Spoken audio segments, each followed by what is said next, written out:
Today on Rambling About Cars, Hyundai has us hopping. We have a new Elantra N. We finally have Santa Cruz pricing, and that might be surprising for some people. We've got a GTI in America finally to talk about. We've got a fantastic Aston Martin supercar that's hot off the press, brand new.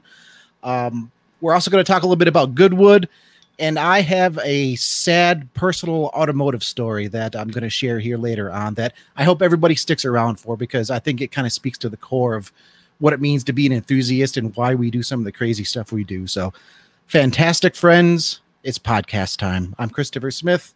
Across the way is Chris Bruce. Bruce, I apologize if I'm bringing the mood down here a little bit. No, not at all, but you're stealing my job. I'm usually the one that goes... a little sad. I'm usually the one that goes through the news. You're supposed to be saying things like lovers of Lincolns, mavens of motorsport, believers in BMW. Like there's supposed to be a little summary. There's not even it's podcast time. Come on, dude. But you're right. It's podcast time. Yeah, we've got in there. We've got a lot to talk about. Yeah. We got a lot to talk about. Let's jump into it. What do you want to start with? Let's start with the Hyundai Elantra N. Hyundai Elantra N. Yeah, it's not necessarily my favorite of the group, but we'll start there because I do think it's interesting. It is. It broke. As we're recording this on Wednesday, it broke Tuesday night in America, which would be Wednesday morning in South Korea. Mm-hmm. It was the global debut, although when we were asking Hyundai for embargoed information ahead of time, they said, well, the American version will probably be a little different, so we don't have anything for you. But it wasn't, right? Like, I didn't keep a super close track on the South Korean version, but I don't think there were any differences. I don't think there are going to be any differences unless they rate something a little differently. Sure. I mean, honestly, probably speaking a little inside baseball here, I'm not sure how well Hyundai's U.S. PR people mesh with their counterparts in South Korea, but this was the global debut. Mm-hmm. It wasn't in a foreign language that we had to translate. This is a proper global debut for the Elantra N. The big news here, obviously, 276 horsepower. It's the turbo 2-liter, as we've seen a lot. That's familiar. That's in the Veloster N, and then for our European pals in the i30N as well. So that's an engine that's existed before, but until now, you haven't been able to get it into a sedan like this, especially in the United States. So, for people who want a sporty sedan, I would say the primary kind of competitor against this would be a Jetta GLI, and I think you'd have to pick. For me, I would pick this over a Jetta GLI every day of the week. I would as well. I think Hyundai and Kia, they're just killing it right now with style. And this, the Elantra, there are some people that aren't really fans of it. It's got kind of that goofy I'm not looking in love front with end. But I've seen these in person, not the N, but the new Elantras, and I think they just look sharp in person.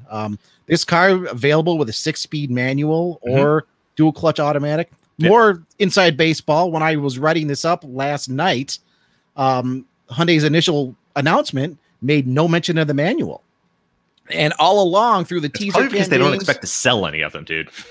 Yeah, but it's like, come on, Hyundai, if you're going to announce this, at least get your information right, because I had the article up and then I was saying, well, wait a minute, maybe there is a manual. And it turns out that they must have done a correction because they changed their whole announcement. Anyways, yes, available with a manual transmission, turbocharged engine, small compact sports sedan. These are getting rare, folks. And this isn't going to be a super high dollar machine. We don't know pricing yet. Pricing will come later. We don't know when it's going to be available exactly yet. That's going to come later. Presumably it'll launch in South Korea before it goes to other markets around the world. So, I would expect to see this probably next year in the United States, 2022. Yeah. They're saying 0 to 60 in 5.3 seconds. It's still front wheel drive. This isn't all wheel drive. No. This still turns the front wheels. They have a trick electronic differential that helps minimize understeer. Well, what else? They stiffened up the chassis a little bit. They stiffened up the suspension a little bit.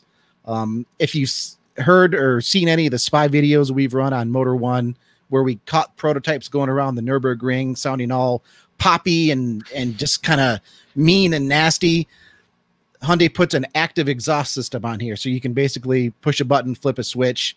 It could be just a normal kind of silent 4-cylinder rolling along, or it can be all gravelly, snappy. And I mean, I kind of dig it. I like it.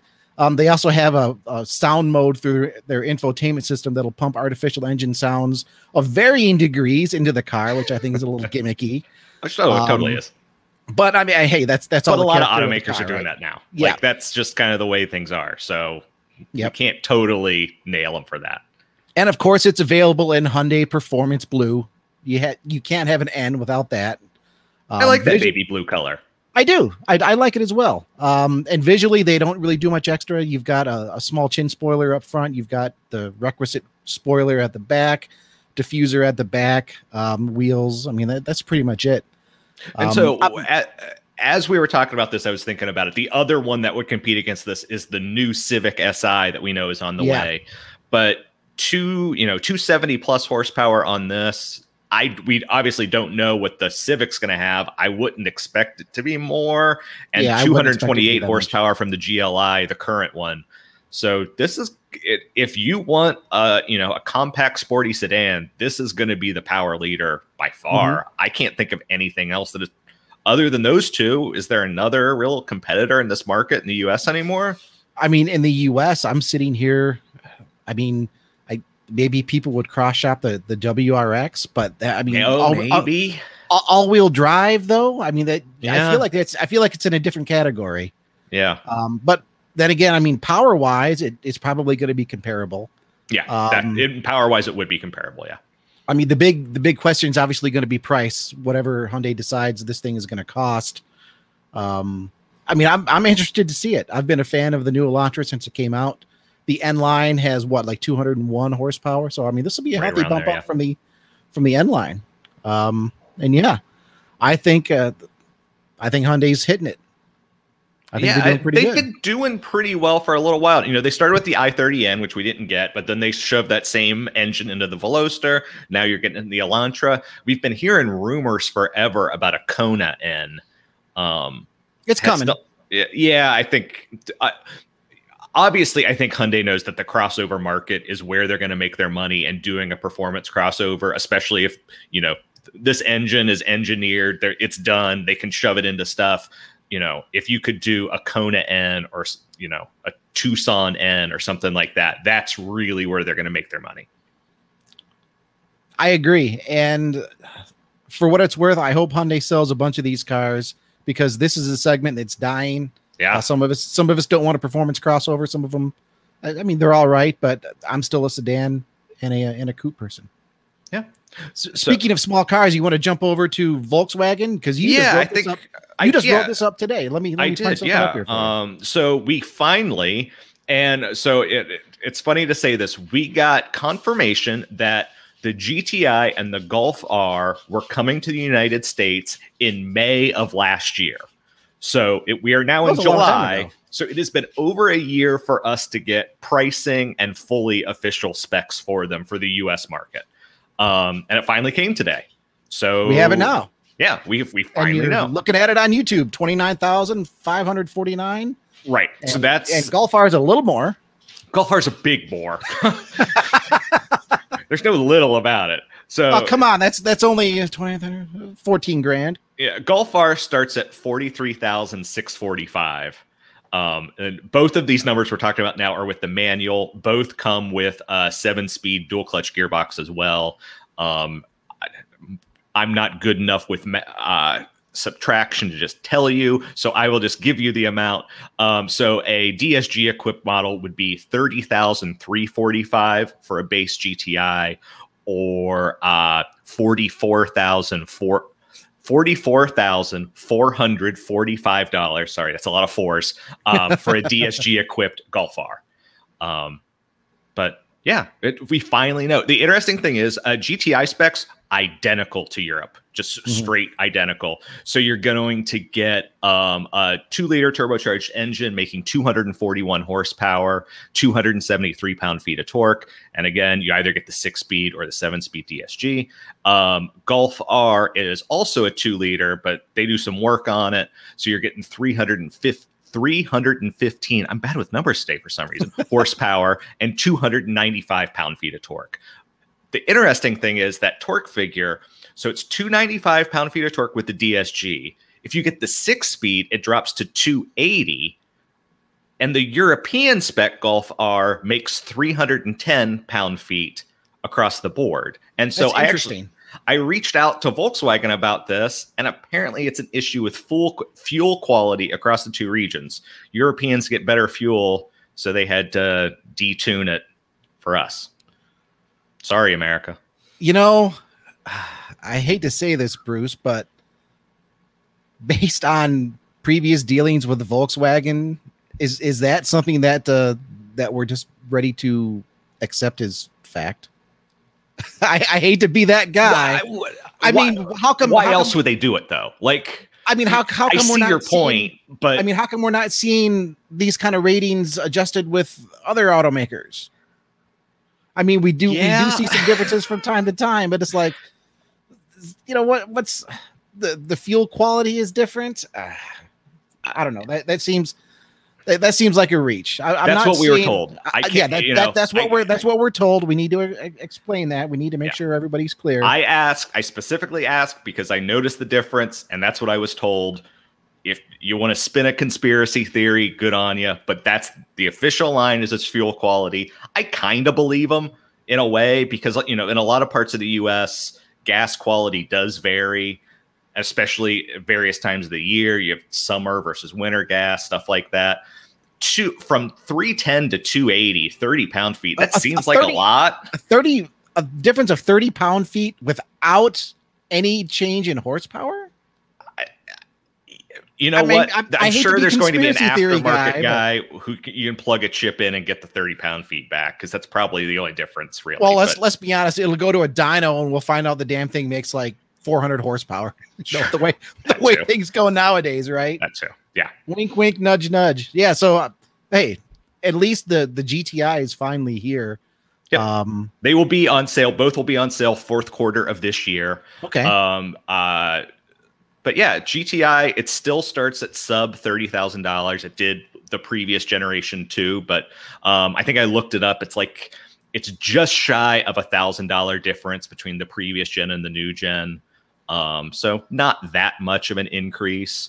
And all of them come with a digital instrument cluster now. So that's kind of high tech. The base model gets an 8.25-inch infotainment screen. If you go up to the mid-range, basically the SE, you get a 10-inch infotainment screen, and that also has navigation. So that's kind of nice. So base model is $29,545 with the 6-speed. The SE is $34,295 with the 6-speed. So about what is that? $5,000 difference roughly. And you know, a little less. That's not much of a price difference year over year, considering you're jumping to an all new model. All new model, more I have power. To applaud Volkswagen for that. It's really, but I mean, how many people buy the base model? You know, it's the base model's coming pretty. I mean, how many base model vehicles right now are coming with a 10.25-inch digital instrument cluster? Like that's a selling point, I think, in VW's favor. I mean, there aren't that many hot hatches around anymore anyway, and VW made the decision that there's no longer going to be the Golf in the United States, so the GTI essentially is the Golf, and you could say it that way. Also comes with standard heated front seats and a heated steering wheel, so they're packing a lot of features in for that money. Yeah, that's not bad. You know, the original hot hatch.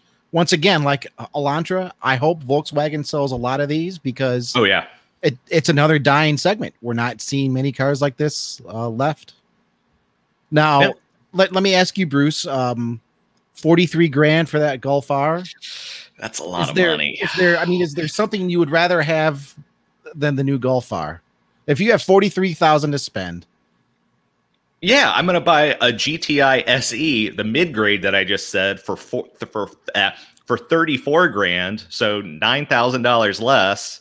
And yeah, it's going to be front-wheel drive, but I'm going to have LED headlights, a sunroof, adaptive cornering for the fog lights, a 9-speaker Harman Kardon stereo. And granted, all that stuff comes on the Golf R as well, but it's also $9 grand more. I'll just take the mid-grade and be a very happy person.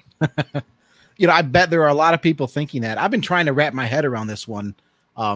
Admittedly, I've never been a huge Volkswagen fan. I did own a Mark II GTI. So I do understand why people love the GTI. I wasn't expecting to have as much fun with that car as I did. But I mean, at 43 grand, honestly, I'm not even thinking about Volkswagen. Yeah, and I agree with you. But here's the thing. I'm looking at this new GTI and I'm thinking, I have no intentions of getting rid of my Mini, but God forbid something happens, someone hits me, something like that. If I needed to replace it, a GTI like SE, the mid-grade, I would be on board with that. I think it has a lot of the features that I would want. It has the size that I would want. Like, I have no problem with that. I agree that the Golf R, 43 grand just feels like a ton of money, especially that's without, you know, it's 44, basically 44.5 with the 7-speed DSG. Like, that's a lot of money. I don't know. But the GTI, I think the price is fine.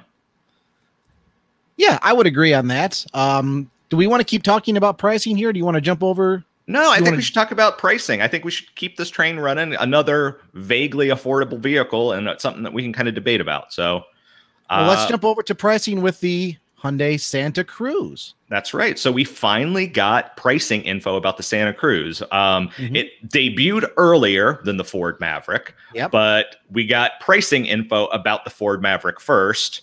And then we finally got pricing info about the Santa Cruz. So here she is. And it's surprising. It's about, what, $3,500 more than the Maverick base price. You're looking at $23,990 base price for the Santa Cruz. That does not include $1,185 in destination charges. That gives you a grand total for an entry-level Santa Cruz, $25,175. And compare that to the Maverick, the base Maverick, with destination included, $21,490. So, yeah, you're looking at a significant difference. I wasn't expecting it to be that far apart, Bruce. How about you? I figured it would be more expensive. I didn't think it would be that much more. I agree that it's a good chunk. I agree with that. But here would be my counter argument that according to the latest numbers by JD Powers, as of June 2021, the average new car cost $40,000, $40,206 to be specific. So we are still talking about a vehicle that is vastly below the average price that people are spending on cars. And I think the fact that we have two compact pickups that you can both pick up for, you know, for in the 20s, I think for if I was a tiny pickup truck buyer, I would be a very happy person trying to decide between these two vehicles. I mean, I see what you're saying about the average new car price being 40 grand. But I think in context here, we're looking at basically the rebirth of a segment where buyers are extremely cost conscious. Sure. And I'm not sure the average new car price argument is going to hold much weight with them because these are people that either aren't interested in having a full-size truck or would like to have a full-size truck brand new, but simply can't justify 40 or 50 grand for a decent one. So they're going to look in the compact segment. And when you can get a Maverick for thousands cheaper and you have the credibility that Ford has with trucks already built in, I mean, I think Hyundai might have been better off to try to at least come in with their base model a little bit cheaper. Because let's be honest, the real competition on price isn't going to be that base model. Because how many people are going to spend 21 grand for an absolutely stripped down Maverick? Very few. Most people are going to be mid or upper range, which means mid 20s, around 30 grand. And that's where the competition is really going to heat up.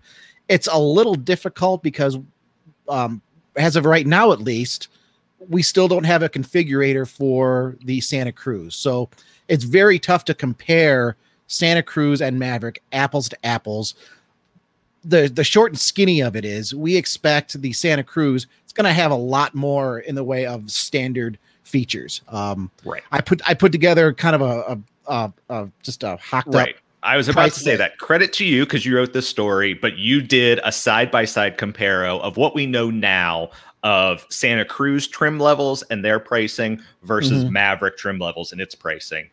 And yeah, you're right. The Santa Cruz starts significantly more, but if you look down at that SEL premium 2.5 turbo versus Lariat, you're only talking about a difference of a few $100s. Granted, the limited Santa Cruz is $40,000, which feels like a ton of money for a truck this small. I don't know why you wouldn't buy a Ranger or something like. Anyway, go ahead. But why? I believe. Well, I think you did a most expensive Maverick post. Was that you? Yep, I did. The most expensive Maverick was $42,000. But that was with a ton of accessories most people aren't going to need. And here's what we need to know about Santa Cruz. What all does that limited 2.5 turbo come with? Is that pretty much a maxed out Santa Cruz? Because if that is, then if you're going to compare apples to apples, a fully maxed out Santa Cruz with the 2.5 turbo, which I believe is more powerful if my memory serves me, with the dual clutch transmission, with the ability to carry more in the bed, with the ability to tow more, will be less expensive than its comparable Maverick. So that's where we really need to see Hyundai's configured. Because when you, and I mentioned this as much in this pricing post, when you look at the stats side by side, I mean, you almost have to assume, like, say, for example, the 2022 Hyundai Santa Cruz SE all-wheel drive. I bet that's probably going to be a fairly popular model. It's the SE, which is the base, but it's all-wheel drive, which people are going to want. Right. $26,675. You jump over to the Maverick XL, which will also be the base all-wheel drive, but you can only get all-wheel drive on the Maverick if you upgrade to the turbo engine and Ford's 8-speed transmission. And that's $24,795. So technically you're going to get a more powerful Maverick with the more desirable, in my opinion, transmission instead of the CVT. Yeah, I agree. Still less than the Hyundai Santa Cruz. What does that Ford Maverick XL all-wheel drive come with? I have no idea. I don't have it looked up in front of me. Yeah. But I bet just without any options, the Hyundai is going to have a lot more desirable equipment on it. So it's still tough. But I mean, just looking at these numbers as they are, even we see the gap does narrow as you get more into that mid range where you're going to see a bulk of the buyers. I mean, I think the bottom line, at least to me, is that the customer is winning here, because what's going to happen is that since these are the only two trucks in this segment on the market right now, we are going to have just a knockdown, drag out fight between Hyundai and Ford. Ford obviously has the history of pickup trucks, but I hope Hyundai is hungry enough to want to, take every bit of market share from them that they can.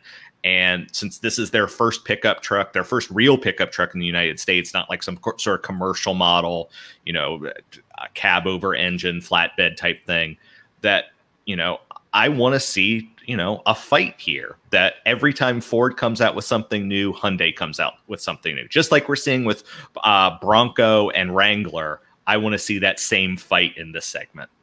I'm glad you mentioned that, because I was thinking about that and the things that I've said in the past with regards to Jeep and Ford and their Wrangler versus Bronco kind of relationship, where you see Jeep is just completely reactionary right now. They're basically forced to play Ford's game, and it kind of shows in desperation. If you want to see how that works, how it should work, on the opposite end, you have Maverick and Santa Cruz, where these are two absolutely competitive vehicles. There is no question. Oh, totally. That these are matched up together. Neither side is really, I don't feel like either side is intentionally trying to outdo the other. Not yet, but they're just laying their cards down and they're saying, here's what we got.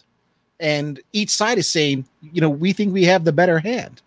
And that's how you should do it, Jeep. If anybody from Jeep is listening, that's how you should do it. Don't come out with a 392 Wrangler that does 0 to 60 in 2 seconds, because that's exactly what rock crawling off-roaders want. No. Just lay it out there and bring your best to the table. So I got to ask you, Which would you buy? Santa Cruz. Santa Cruz, without question. I think it looks far more dynamic. I agree. I mean, even if money is a question, I'm still buying Santa Cruz because one, it does truck stuff better. Sorry, Ford people, the Santa Cruz has a higher payload capacity. It has a higher towing capacity. But we discussed this. It has a smaller bed. It has a slightly smaller bed. The bed isn't going to be quite as functional, but I don't really see that being much of an issue for me personally. Right. I think that bed would be the bed would be just fine for me. I think the Santa Cruz has a far more dynamic look. I like the idea of Hyundai's turbo with the dual clutch transmission. I wouldn't be thinking of that truck in terms of off-roading. I wouldn't need an FX4 Maverick. I'm thinking of a cool street truck, and Santa Cruz takes it on that. The Maverick is neat, but I think it's really conservative. It's playing to Ford's history. And if Ford just wants to market to traditional Ford people, that's cool. I don't think the Maverick is going to pull in anybody new to the segment, whereas Santa Cruz might.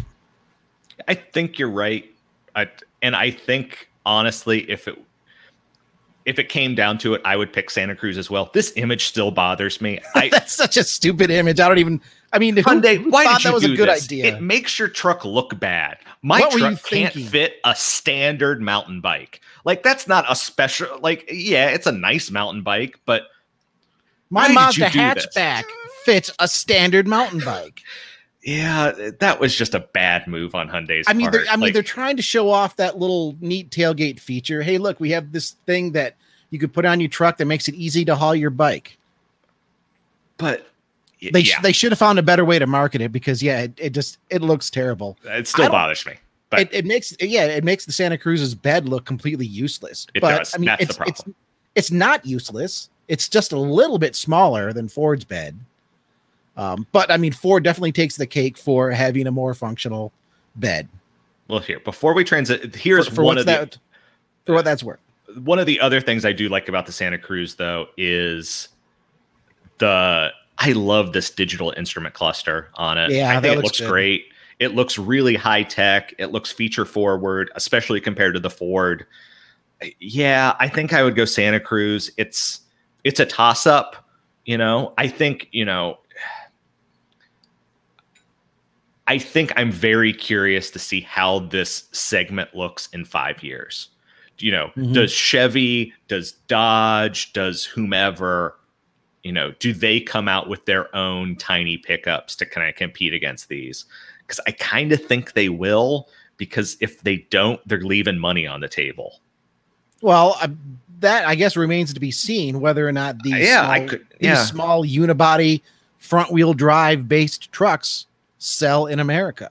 Yeah. And the competition, they're going to be watching these two very closely. I don't think we'll see a competing model from anybody else in the next 2 years, I'll say. No, that's why I said 5 years. I think 5 years maybe, but 5 years, if these are doing pretty good, the competitors are going to be like, well, okay, let's jump into our overseas bin and let's see what we can import over here post haste. Exactly. Because Americans are ready for small trucks. Let's talk about a vehicle neither one of us could afford, even if we combined our incomes. How about that? Well, even if we combined our incomes and then multiplied it by an nth degree. Now, this is Bruce. If you have photos available, I'm going to let you handle the photos, because I was having trouble with this. This is breaking news for us, because we're recording this podcast a day before this incredibly good-looking new supercar comes out. Yeah. It's called the Aston Martin Valhalla. If that name sounds familiar, there was a concept. Yeah, I mean, they've been promising it for ages. It's just we're finally seeing the production version. Yeah, this isn't the concept. This is the production version. It differs a little bit. Yeah, I'll have images as we go along to show the concept. And it is a bit different. It's not a significant thing. I have some gripes with the name that we'll get to later, but let's get the specs down first. So this thing, it was originally supposed to use Aston Martin's own twin turbo V6 engine. They dropped that, and it is now using a 4-liter twin turbo V8. The engine itself makes 740 horsepower. However, as is kind of the standard of these days, this is a hybrid with the hybrid kind of working everywhere. And so total output is 937 horsepower. So that's a nice big number. It's got dual motors, dual electric motors, one for three the front motors. axle. Well, yeah, the internal combustion engine plus one motor in the front and one motor in the back, electric. Or are there two electric motors? They are saying three motors. I apologize to anyone watching. We have not written the post on this yet, but they are saying three motors and the engine. So no, it is a three electric motor system plus an internal combustion engine. Okay. Wow. Well, that does it even better. Yeah. So that's 0 to 62. They're saying I've got we haven't written this up yet, folks. I'm looking at the press release right here. 0 to 60, they're saying in 2.5 seconds. 2.5 seconds. 738 pound-feet of torque, which is 1,000 Newton meters, which is a beautiful big number to see. I hate to say it, Bruce, but does 2.5 seconds, and technically that's 0 to 62, 0 to 100 kilometers an hour. Same difference. 2.5 seconds. Does that feel a little slow? I mean, it's ridiculous to say it. It's not slow. But when you're talking about an all-wheel drive hybrid hypercar with nears makes no difference 1,000 horsepower, it seems slow a little slow. Is a relative word, but I definitely see. No. Let me. So I wrote up a story this week. Mm-hmm. Some guys in the UK, they had a 1997 Benetton Formula One car, and they took it up against a Tesla P100D, not a Plaid, not the brand new model. Mm-hmm. This would be the top model of a couple of years ago. And the F1 car beat it in a quarter mile, but barely. And comparing the times, a Tesla Plaid actually would have beat the F1 car from the late 90s. And we are living in a different world right now where, the numbers we've been seeing from a Tesla Plaid are right around the 2.5. If you have it on a perfectly prepped track, it can even be kind of high twos. So 2.5 seconds now, it does feel a little bit slow. We live in weird times. It's completely absurd. And the only reason I'm saying that is because bench racers out there and by bench racers, I mean the Tesla people. They're going to come and say, well, I can get a Plaid that goes to 60 in 1.9 seconds, and I can get that a lot cheaper than the Valhalla. And the point you just made with the F1 car, we're talking about completely different genres of performance. I can strap a JATO pack to my Mazda 6 and smoke, literally, because it's a rocket engine, smoke any Tesla Plaid, green, purple, anything that you want. There's always going to be something faster in a straight line. Of course, the Valhalla isn't just about going fast in a straight line. This note here in their press release caught my attention particularly. Right after they say 0 to 62 in just 2.5 seconds, in terms of outright track capability, and this is noteworthy because this is going to be really what this car is all about. Aston Martin is targeting a 6-minute, 30-second lap around the Nürburgring Nordschleife. That's Nordschleife.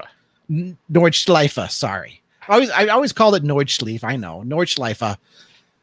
The big track in Germany, for those who aren't familiar with it. 630 is, that would be a record for a production car.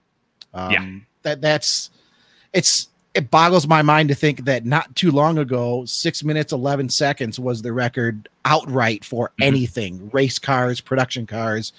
And now production car is looking to dip down to 630. So, just real quick, to put that number in perspective. So that Mante Racing 911 GT2 RS, which is, it's not really a production. It's a production car that then Mante Racing added stuff to. You can order the add-ons and have them put on. Correct. You can't just go down to a Porsche. Did it in 6 minutes, 43 seconds. Mm-hmm. So we're talking another 13 seconds quicker than that, which is just, like you said, that's just stupid quick. Nürburgring records are a double-edged sword for me because on one end, it really does showcase all-around performance of a vehicle.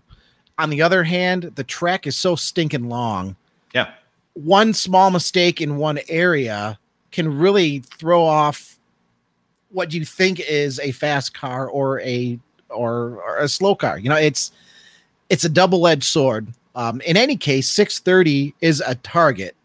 Whether they achieve that target is another story. Sure. Bruce, what do you think about this hybrid having an all-electric range of 9 miles? Yeah. I mean, bravo Aston Martin for making the effort.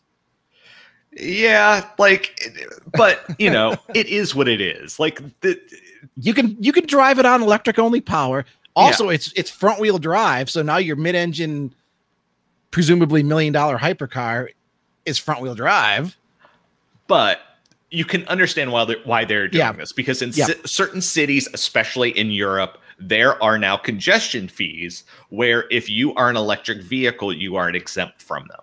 So if you can drive into the city on electric power, you don't have to pay whatever it is. Now, to me, that kind of feels like nickel and diming the issue, because if you have enough money to buy this car, pay the friggin' congestion fee. Like, pay the fee, whatever, whatever it is. Like, you've clearly got the money on hand. But well, here's another interesting question, though, because we know many cities, and even the European Union now, they're targeting zero emission completely. By 2035. For the EU 2035. But I mean, some cities are going even earlier than that. So can you drive into one of these cities where presumably these cars won't be allowed in the future?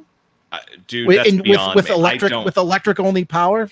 And what if you get in there and you drain your battery and now you're stuck there until you can get it charged back? Well, I mean, to plug in a hybrid, presumably you're only getting 9 miles. Right.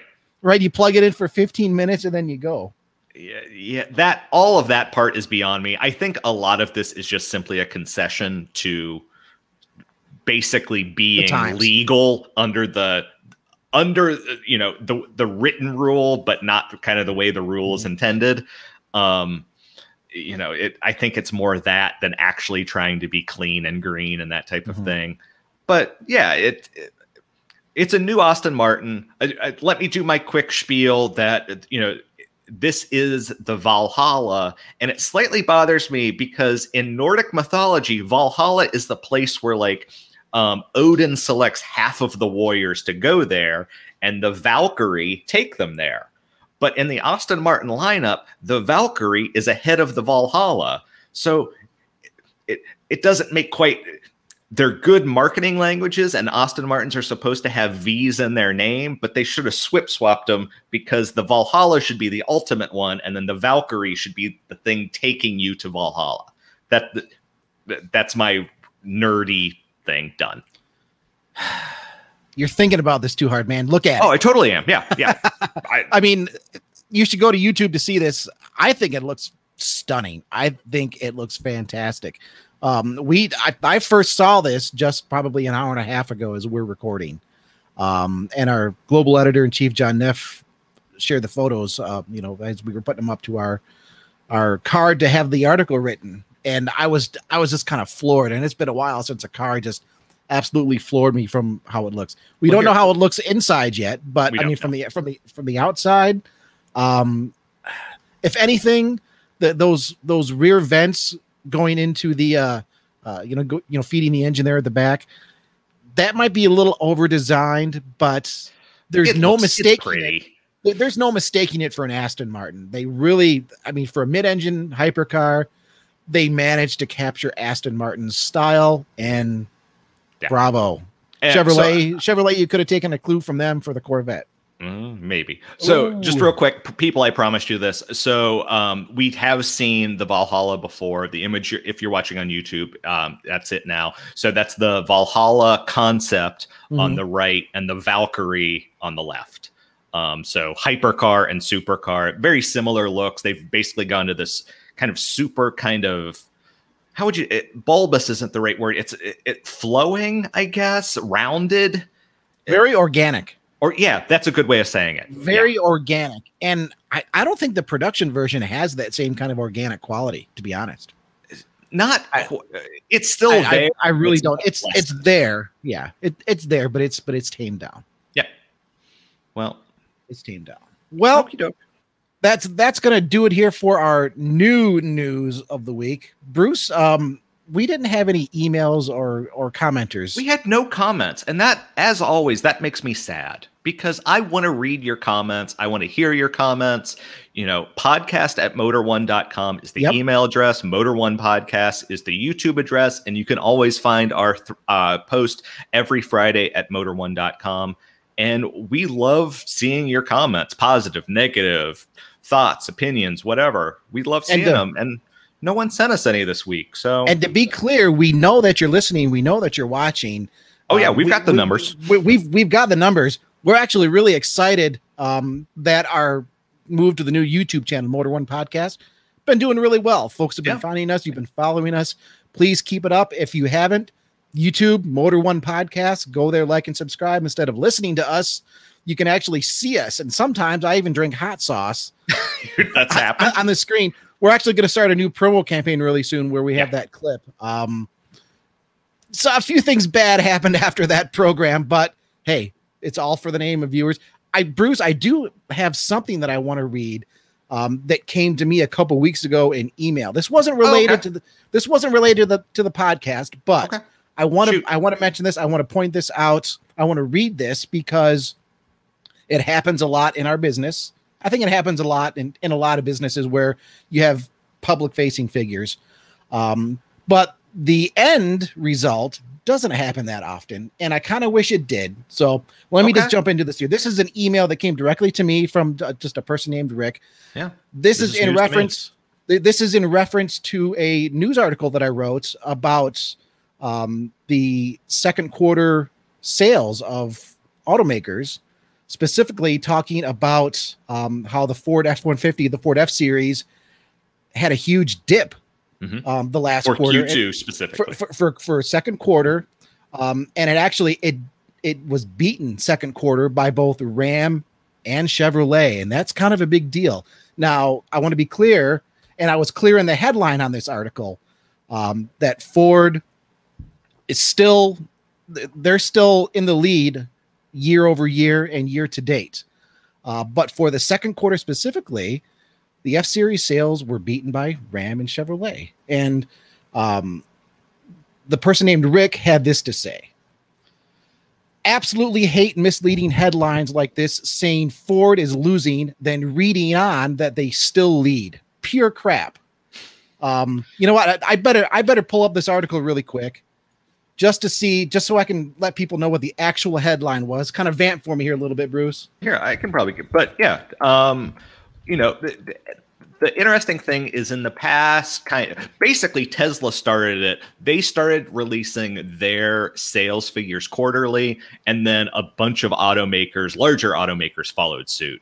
So now it is kind of becoming, rather than getting monthly sales information, which we still do from some automakers, but now the quarterly numbers are a much bigger deal because that's when we're getting that information. Right. And here's the article specifically that I wrote. And it's kind of complicated because if Ford was reporting quarterly, then they switched back this year to reporting monthly. So when all was said and done, Ford F-Series loses to Ram and Silverado in Q2 2021 sales battle. That's the headline for the article I wrote. And specifically, Q2 is April, May, June, correct? Because we got the numbers July 1st? Yes. Yeah. Okay. Yes. So April, May, June. Rick didn't like the headline. He said it was misleading. But 14 minutes later, Rick emailed me back and he says this: reread headline and I was wrong. My bad. Because I did specify Q2 2021 as opposed to Ford loses to Ram and Silverado. And actually, Rick, I really want to thank you for that email, for both emails. Leading up to this article, we were having a question on what the headline should be, because surprise, folks, in the news world, we need to have catchy headlines, because when you click on an article, it sort of goes into our paycheck. We need you to visit us and read what we have to say. But we have to balance that with being accurate. We have to be accurate. We have to be honest. There are a lot of places out there that love the clickbaity headlines. It's a fine line to ride, but I'm really, really proud of everybody at Motor One because we take that very seriously. And we had some debates for a while on what this headline should read. And another issue is we only have so much space in which to try to convince you to take a look at this article. So yeah, there was actually a version of this headline that didn't specify this was Q2 2021. And we hashed that out and we said, no, we need to be clear because Ford is still technically in the lead here so far for the year. But I tell you what, if they have another bad quarter, they're in real trouble. Now, the issue here is the chip shortage that has a lot of Ford trucks sidelined while Chevrolet and Ram are still able to sell. Anyways, Rick, you caught that headline. And I know that it kind of shocked you the wrong way. And we get a few emails from time to time of unhappy readers. Very seldom do we get an email, a follow-up email saying, oh, hey, I just realized I kind of caught this mistake here. Sure. My bad. Rick, thank you very much for being a Motor One reader. Thank you for taking the time to send us emails. And let this be known to everybody listening out there. Podcast at motor1.com. We do listen, we do read, good or bad, and we want to hear from you. Yeah, and I wanted to share that because that was a big deal. And just to expand on that real quick, so at the bottom of every story that we publish, you will see a banner that says "Send us tips at motor1.com." Yep. And the way that actually works is we see the headline that you are responding to. So if you send us a tip, it's not just a random tip, in the ether. We understand where that's coming from, and we get, whether it's corrections or just people having opinions. I got one today about a story I wrote that was actually interesting information that I can't necessarily share here because I need to talk to some people, but we get really good information from that. So if you read something and you send us a tip from that link on the bottom, just know that, we read those. We very often respond to those unless, there are some crackpots out there. Sorry. just a few. There are some, like it happens, but I don't need any help with my car warranty. I want to make that clear right now. Yeah. But unless you want to warranty a 16-year-old Mazda, man. You need it. The last year. I need it from the last year. But anyway, so just to make clear, because that's where that email came from, is the tips that. So just want to throw it out there. Well, actually, Rick didn't email tips. Rick took the time to find. Oh, he put on you. Rick took the time. That's right. Rick's got to go on. He Rick. took the time to find me specifically. Okay. Emailed me to let me know that he hates clickbait headlines. Rick, I hate him too, man. Yeah. And we're going to work very hard to not let that happen with Motor One. Let's talk about Goodwood a little bit. Yeah, let's talk about the Goodwood Festival of Speed. I have never been there. Have you been there? I have never been out of North America, man. Okay. I've been all over North America, but I haven't been out. I need to get my international cred here. Certain our boss Brandon Turkis has been there. I know he went to the Goodwood Revival, but I think he has also been to the Goodwood Festival of Speed. But otherwise, yeah. But yeah, let's talk Goodwood. Yeah, I mean, it was last weekend. I mentioned last week in the article that we talk about a little bit. There were some interesting things that happened. I'll be honest. I'm not overly interested in the shootout anymore. And I wonder how many people really are. What I generally watch more often than not are just the exhibition runs, usually on Thursday, Friday. I mean, I know they're doing some qualifying runs in there. Just a chance to see some of these incredibly rare, incredibly expensive vehicles that you might never see out in public, and they're out just giving it the beans going up this classic wonderful hill. I mean, I'm trying to think of some of the cars that I saw. I mean, there were some. I mean it's everything. It runs the gamut. Some old Alpha. I mean, like race cars. The electric stuff. And like you just said, Bruce, the competition itself. I mean, when you look at the top results here, I've got the list pulled up here from the shootout. Like I said, I'm not really that interested, but I mean, look at the cars that are in the top 10 here. Number 1 was a McLaren 720S GT3X. It did the climb in 45.01 seconds. That was Rob Bell driving that. Then second place is Travis Pastrana in his Gymkhana Subaru WRX STI. He did it in 46.2. So, okay, McLaren 720S GT3X and a Subaru WRX STI. Hold on, it gets better, because Jeremy Smith was third, Spice Cosworth SE88, fourth, Harry King and a Porsche 911 GT3 Cup, fifth, Jake Hill and a Nissan Skyline GTR R32. I mean, tuned by HKS, yeah. HKS. I mean, it just, I mean, the mix, and this is why I love watching Goodwood so much. Praga R1 in 6th, Escort Cosworth in 7th, Sauber Mercedes C9 in 8th. What was it? 52.27 seconds. Rick Wood in a Holden Commodore 53.1. Which that must be like an Australian V8 supercar model, because there's no way it's a stock Commodore. But Rory Butcher in a Toyota Corolla. That's an A on the end, Smith. Toyota Corolla, British touring car, 53.89 seconds. I mean, what a mix of cars in the top 10. What kind of interested me this year, the fastest electric car, unless I'm missing something, was 14th. And with the electric revolution that we've been seeing, to see a fully electric car not even in the top 10 is kind of surprising. For the record, 14, Richard Westbrook in the Mustang Mach-E 1400. We've certainly seen that car quite a bit. Interesting note, Ford's CEO, Jim Farley, drove that car at Goodwood. I was hoping that he was going to do just like a really hardcore full-on blast, because, I mean, he does have racing experience. He still races, even though he's the CEO of Ford. I was a little disappointed. I saw his run, and I mean, he wasn't slow, but it felt really more like an exhibition than anything. Sure. And I was really hoping to see a little bit more, but I mean, man, and that's just the mix. Bruce, do we have any clips or anything footage from some of the crashes? Because I know there's asking me that. There's one infamous crash. Yeah, that and the video I will be sharing an image. Yeah.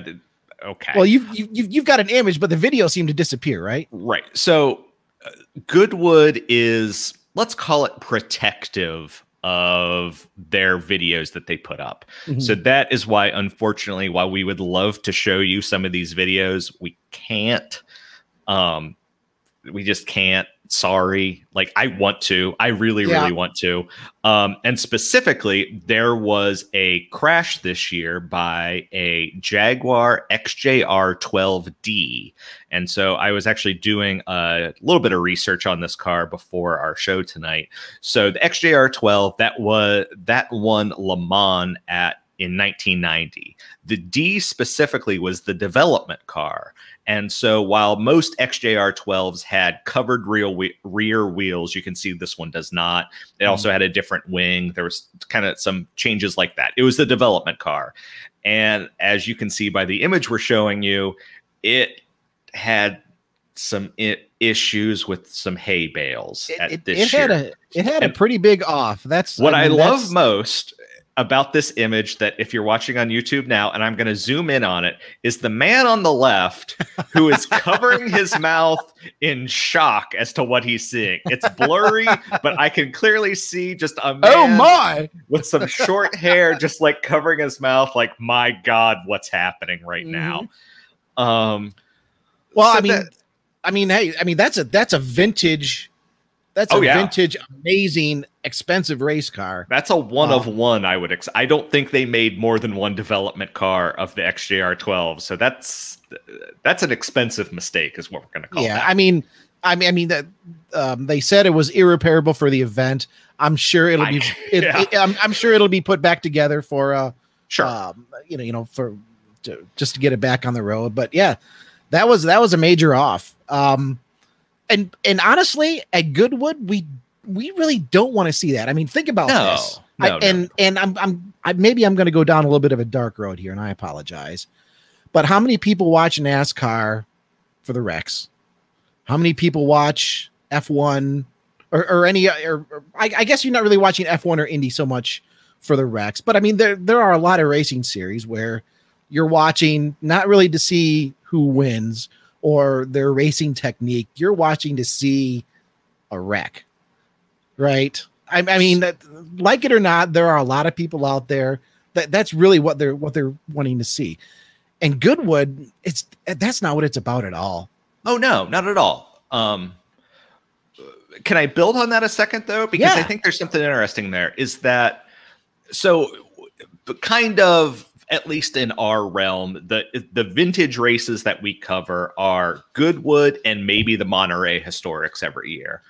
And it's interesting that we don't see these types of crashes in Monterey that often, especially stuff of kind of this magnitude. There's something interesting about the folks that take their stuff to Goodwood. Is, you know, this guy was going up the hill climb. It's not like he was literally racing, you know, wheel to wheel, fender to fender with another car. This was just a mistake on the hill climb that caused this incident. And we see them year in, year out. Goodwood actually, you know, just to promote their YouTube channel, they kind of, over the course of the year, they'll divvy stuff up and put up the races. And the folks that take their cars to Goodwood, they race them hard. It's not, you know, it's not necessarily, you know, rubbing his racing type stuff, but the folks that are there are out to win, you know, within the idea that this is $1 million car. That, whereas when you kind of watch stuff from Monterey, it's a bit more of a procession, a little bit more like the guys are racing, but no one wants to really wreck anything. Right. Well, it's bad enough if you wreck your own car. You don't want to wreck somebody else's. Yeah. And that's really what it comes down to. When you're on Goodwood and it's just you and the track and the clock. Right. You know, it's like sit down, buckle up, and let's go. Yeah. And you know, you don't want to bend your own car. But when it's just you on the line, you're going to push a little bit harder. And that is so awesome to see. I mean, think about all the vintage 911s that go up the hill. Oh yeah. I mean, it's just constant opposite lock with those cars. All of the old like 30s race cars. I mean, they're leaning. It's opposite lock. They have just the little skinny tires. You know, some of the guys put on the goggles. God, I'd love that stuff. To see them out there just pushing to the limit. You know what? Hey, we get up the hill in a minute. It doesn't matter if you get up the hill in a minute when the fastest car does it in 45 seconds. If you get to the hill and you're smiling, that's an awesome time. Oh yeah. I'm certainly going to be watching. I mean, I didn't get to watch nearly as much Goodwood as I wanted to. I was watching, you know, some of the clips on Thursday, some of them on Friday, a lot of the exhibition stuff. But you know, as we were talking about before recording, Bruce, do the results really matter? I mean, yeah, if you win, it's a prestigious thing, but for the viewer, are they really that interested in the results or just the experience? No, I think, you know, there's bragging rights in the winning. You know, that, I am the fastest car up the Goodwood Hill, but the Goodwood Hill, it's not an especially challenging course or anything like that. It's really for the people that are there. And if you watch any of the videos from the hill climb, there are people cheering. It doesn't matter if, like, you know, there are years where guys like Travis Pastrana just go up and just slide the whole way up and just are doing donuts and stuff like that. And they're not trying to set a fast time, but the crowd is still cheering and yelling and stuff like that anyway, because that's who it's for. It's entertainment. And that's what, you know, ideally kind of cars should be. There's certainly a place for racing, but in an event like this, you're kind of celebrating the automobile in every way it can be, whether it's electric and just kind of howling up the road, or whether it's a 1920s whatever and it's you and a co-driver, because the co-driver has to be there, A, in case the car breaks down, or B, to, you know, lubricate some piece or whatever. So yeah, you know, that's a very poignant way maybe to move on to this next segment, unless you have anything else to say about. I don't. This is all you, but I dedicate this one to you, and I will. Maybe I'll make a couple jokes, but this one's all you, man. No, hey, make the jokes, make the comments, and I'm honestly serious here, folks, because I did get some news earlier this week from a friend of mine. Thankfully, he is okay. His family is okay. That's the important part. Let's be honest. That's the important part. I had a car for 1 year and I sold it to him. You only had that car for a year? I only had it for 1 year. Oh, the way you talk about it, I thought it was around for ages. Oh, it's been around. Right. Okay. But I thought you had it for a long time. I'm sorry. Yeah, I only owned it for a year. Back in 2015, I still just had the urge and the itch to buy every single used car on the planet. So to do that, I had to move on. Sure.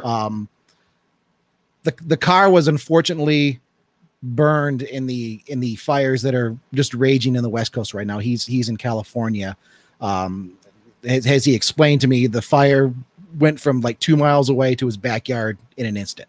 And this happened Monday or over the weekend? I found out about it on Monday. It happened over the weekend. Then let me tell everybody about the car, because and stick with me here for a moment, because this truly is a special car, even though you might have an initial reaction. The car was a 1987 Mercury Sable LS station wagon. Now, but that's going to be unremarkable to everybody, but this car was honestly special because it had the engine and transmission from the first generation Ford Taurus SHO, the 3-liter double overhead cam V6 5-speed manual. That's still not really what makes it special. This car was purchased by a mid-level Ford engineer in the early 90s, 1990 or 1991, if I remember correctly. That person also bought a wrecked 89 Taurus SHO, and he did this conversion. Now, he's a mid-level Ford engineer. He was in Dearborn, and he did this conversion using every single factory correct Ford part that he could get.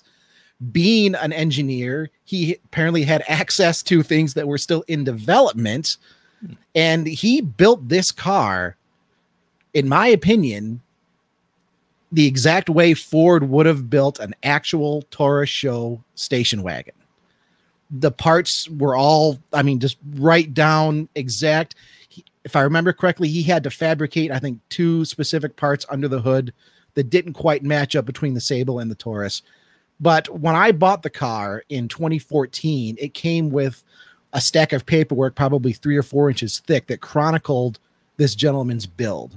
And I mean, this paperwork had all the receipts from Ford dealers where he bought Ford nuts and bolts even to make this thing. I mean, there was no expense spared. The paperwork had engineering schematics, drafting schematics. The car had the rod shifter done to it. That's not going to make any sense to non-show people. The original 89, 90 Ford Taurus SHO had a cable shifter.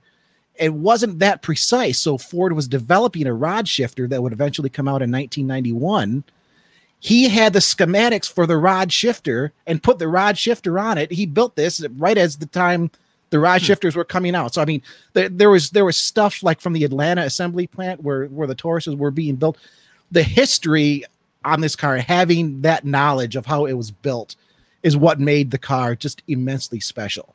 That it was done by a Ford engineer using every single Ford nut and bolt he could find.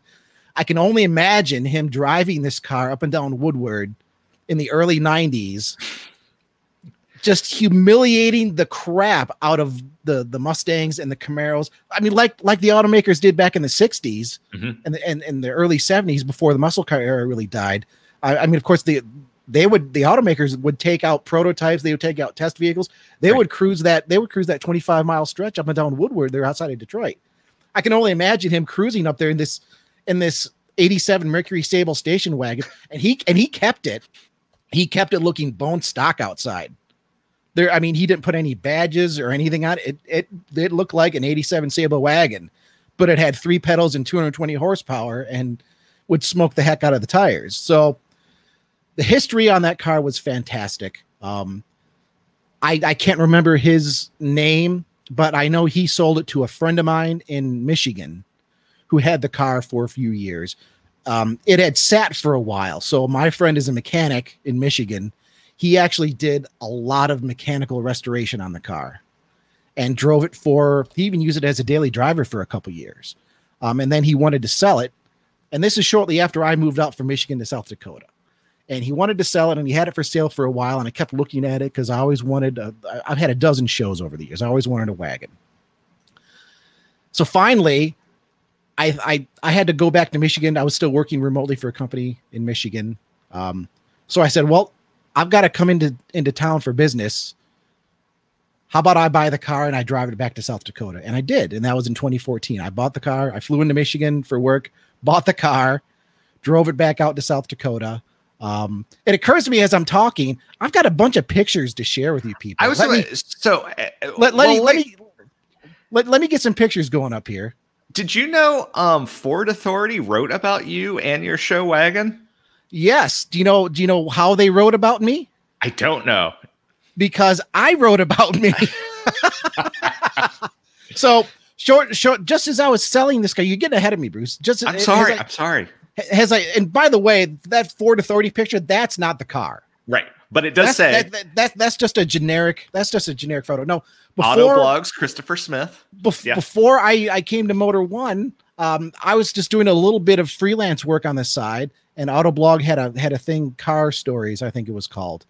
And I really appreciated the car, and I thought, well, I'll write up a story for Autoblog for Car Stories. Mm-hmm. Here's the actual car. That was after I did some work to it. I bought it in 2014.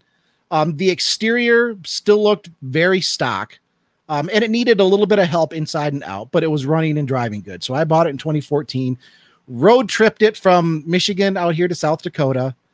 And then over the course of the next year, I did some body work. I did some paint work. I did some repair work on the inside. Do I have that? Did those wheels come with it? Because those are fantastic looking wheels, especially those wheels. So. Those wheels did not. This is a shot of. I mean, I had to replace the headliner, and it had an aftermarket moonroof installed. So I was basically just kind of freewheeling it on the headliner. Mm-hmm. But I had to replace the headliner, so I did that. No, it came with a set of Thunderbird Super Coupe wheels, if you can believe it. Okay, I know what those are. Do I have a photo in here of that? I don't. Oh, yeah, right there. Yeah, that was a shot. That was a shot. Throwing star kind of wheels. That was a shot. Because I mean, I didn't just park it in my garage. I mean, I drove it out here. I wheeled it up. But I mean, my wife and I went out for picnics in it. It had it had a very rare option of having like a little fold out gate at the back. With like built-in cup holders and stuff for picnics. So yeah, I mean, we would go out to the country for picnics. I fixed it up. There's a shot of road tripping it back. Oh, look, there's the Mackinac Bridge and the connecting the upper and lower peninsula of Michigan in the background. Yeah, I had to have the marker light duct taped on because that was a little loose.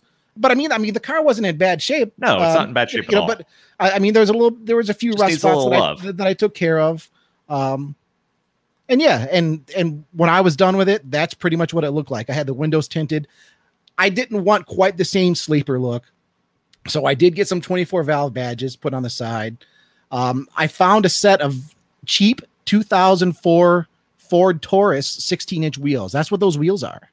Really? Did you have them powder coated or something? Because I don't remember ever seeing a Ford. I sanded them up. I polished up the lips, and then I painted them gunmetal to match the lower trim, which white, and then I had the lower trim repainted gunmetal. Yeah. I did repaint the side. Had the windows tinted. I fixed up the interior. I won 3 trophies with that car in 2015 at car shows. I was shocked that I was winning trophies with it because it's a Sable. But you know, as you do. And by that, I mean, as I do, I was getting a little bored with it. I was like, it just doesn't get enough attention, you know. The way you've talked about this car, I've known you for 3 or 4 years now. I thought you owned this thing for 2 or 3 years, something like that. You talk about this thing all the time. I did not know you only owned it for a year. I only owned it for a year, and look at that. We're looking at it here on YouTube. Look at that fabulous late 80s Mercury Sable. That's first gen Mercury Sable dash. And that was the LS. So, I mean, it had the digital climate control. Of course, in the swap, it got the show seats. It got the show console. It got the show, the 89 show instrument cluster. And I mean, everything worked great. But I was feeling like I was just a little tired of it. I wanted to get something else. So I advertised it up. And I had a person in California that was really interested in it, really in love with it, and he bought it. I met him in Denver, Colorado. I road tripped it. It's about 6.5 hours down to Denver, and I road tripped it down to Denver. Met him there. There's a shot working on the engine. Yeah, man, I tore that engine. I didn't tear it completely apart, but I mean, one of the things that I've always done with the show is, okay, you got to get in there. You do the 60,000 mile service. You do the plug wells. You make sure all the seals are good. While it's out, you clean up the intake and you polish and you paint it, because I don't think there's a better looking intake that's ever been on a car ever than the 12 runner show V6 intake. But I met him in Denver, and he picked up the car and he road tripped it back to California, and that was in 2015. And then, yeah, this past weekend, I think it's the Walworth fire. I apologize if I have the name wrong, but it just hit him like a ton of bricks, and he managed to get away. House was okay. He was okay. Families were okay. But the wagon is no more. It got caught in the fire and burned to a crisp. And I tell you, he gave me the news on Monday, and this is the kind of enthusiast he is, and the kind of passion that I think a lot of people in the auto enthusiast community share.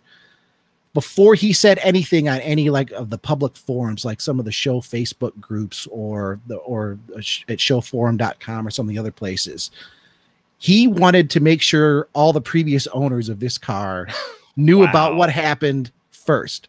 That's nice. So they didn't hear about it through a forum. So, I mean, he contacted me. He contacted my friend, the guy that I bought it from. I don't think either of us had the information of the engineer that built the car originally. But yeah, before he said anything, he wanted to call and let me know so I could hear it directly from him. And it was sad, man. I mean, I've owned 34 cars in my life, and there are 3 that I would like to have back. And that was one of them. And it even went so far. I mean, I stayed in contact with him after I sold it. He would shoot me messages. He would ask me questions. And I consider him a friend. A lot of people out there that have a lot of cars that they sell. I know sometimes you sell the car and you think, I just don't want to ever see it again. That was absolutely not the case here. I loved talking to him. I loved trying to help him as he continued to work with it. And I dropped hints more than once, and I know he's going to be listening to this. And I dropped hints more than once saying, you know what, maybe I need to buy that back from you. Yeah, you've mumbled about if it was ever available again, I would buy that again. And the joke was that there would probably be 3 of us fighting for it, and that would be me, the friend that I bought it from, and our global editor-in-chief, John Neff, who had a chance to buy this car, John, but you didn't. And then realized after the fact, I didn't know all about its history. Well, yeah, you should have looked at my ad a little closer. But yeah, 3 cars. That was one that I wanted back. And I'd say it's the one that I wanted back the most. So I'll never have it back. But hopefully sharing this story with everybody. I mean, this touches me in an auto enthusiast way that I think a lot of listeners out there can understand. And that's why I wanted to share it with the Rambling About Cars family. We've all had losses. We've all had cars that we would like to have back. Don't take them for granted. I shall miss that Sable SHO. I'm eternally grateful that I had a chance to own it for a year, that I was a part of its history. I am exceptionally grateful that our friend out in California was able to get through that ordeal okay. Sure. There are a lot of people. There are a lot of people out there that have lost a lot more than a car. Yeah, and our hearts and thoughts go out to them. We gotta brighten up this ending, Bruce. You got a quick joke or something? Thank you everybody for listening for my little eulogy here on my 1987 Mercury Sable SHO wagon that had such an incredible history. May it live on forever. So you know what? As you were talking about that, and with the passion you were talking about, it just made me think. I know in the past couple of weeks, but especially the past couple of days, you have been kind of show shopping. You kind of want a new show in your life.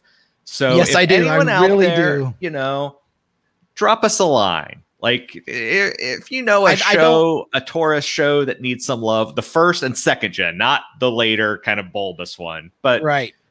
Just for first and second gen. You know what? I'll bring a trailer. I'm not looking for a mint pristine car. I'm happy to have a project car because I know these cars backwards, forwards, and sideways. And part of the joy for me is bringing these cars back to life. And actually, there's one about 55 miles away from me that I just learned about this week that needs some love that I might go look at this weekend. It's a red 93 automatic, which ironically is the same kind of show that I owned for 10 years at 100,000 miles. I'm not sure I want another red 93 automatic. Really want an 89. If you have an 89 that needs some love, podcast at motor1.com, chris.smith@motor1.com if you prefer. And you know what? After listening, or send them to Bruce too. Bruce, I need to get somebody else addicted. This sucks, man. So, well, no, after listening to all of this Taurus show love tonight, I think after you and I get off, I think I have to watch RoboCop on Blu-ray tonight because I need to see some Tauruses. No. Don't watch it. Watch the Santa Claus with Tim Allen. Oh, does he drive one? He has a gorgeous 89. I think it's an 89 with custom wheels on it. You're talking to the wrong person on show movies. Huh. Tim Allen, the Santa Claus, had a great example. Yeah, but I don't. But I want to watch RoboCop. RoboCop kind of made the Taurus famous. For younger people that don't get it, when the Taurus and the Sable came out in the mid '80s, I mean, there was nothing like them. They were round. They looked like the freaking future. Yeah. The car saved Ford because Ford was in a financial. They were in some financial trouble at the time. In 1986, a lot of cars were still very boxy, with the big, like, full-on halogen plug-in light. Sealed beam headlights. The sealed beam headlights, whereas this thing just had the flush lamp. Yeah, it changed everything. And it was such a big deal that, movies use them for cars of the future because they look like the future. I mean, now, that's why RoboCop used it, is because it looked like the future of police cars. Is that was the idea that, like, this is the future of Detroit. What are they going to drive? A Taurus. Like, you say that today, and like people are going to laugh. Everybody laughs, but in context back then, it's not the way it works. And I mean, I grew up through the '80s. I remember seeing that car come out, and my first thought was, well, that almost has as much power as a Ford Mustang, as the 5.0 Mustang. And it's like, not only did it have 220 horse versus 225 in the Mustang, it did it with 2 less liters of displacement, no forced induction, and unless you were in the state of California, you didn't even need any EGR system because they were that efficient. Ahead of its time, that engine. Here's to you, Sable SHO. There you go. Partially thanks to the folks at Yamaha. Yeah. Thanks mostly to the folks at Yamaha. Yeah. All right. Well, let's call it a night. Good afternoon, good evening, or good night. Whenever you happen to be listening to us, we always appreciate it. And again, no comments last week. Send us some comments. If you're on YouTube, comment, like, subscribe, follow, whatever you call it. Tell us about your automotive lost love. Tell us about the cars that make you a little misty eyed. Yep. Podcast I shared my story. Podcast at motor1.com. You share yours. And Motor One Podcast is the YouTube. And then you can, like I said earlier, you can always find us at motor1.com every Friday. You'll find the post. So comment on one of those. Like, we love, honestly, getting your comments. We love reading them. So let us know. But thanks, everybody, and bye-bye. See ya.